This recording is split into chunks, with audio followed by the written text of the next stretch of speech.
আমার জীবনের একটা আশ্চর্য জিনিস লাগে আমার কাছে, যে আরে মনে করেন আজ 21 বছর আমি ওয়াজ করি, 21 বছর আলহামদুলিল্লাহ।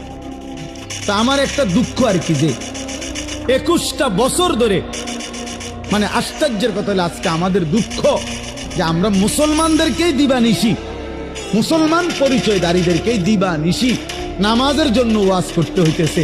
এর চাইতে বড় আফসোসের বিষয়, মুসলমানকেই বুঝাইয়া পারলাম না যে নামাজ তার উপরে ফরজ। আরে আফসোসের বিষয়। ওই দেখো ওটা বেড়ে যাচ্ছে, শয়তান কোনোভাবে ছাড়ে না বেচারা, বেচারা কি করে না, ইবলিস তাকে ছাড়েই না, ইবলিস তাকে ছাড়ে না, সে কি করবে?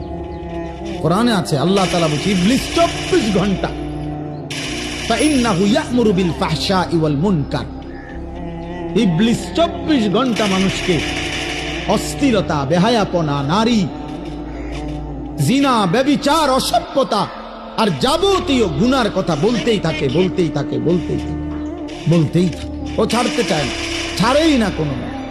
ইজা যাকারা খানাসা ওয়া ইজা গাফালা ওয়াসা। নবী বলছেন শয়তান সারাক্ষণ উৎপেতে থাকে, যখনই কোনো বান্দা আল্লাহর জিকির করে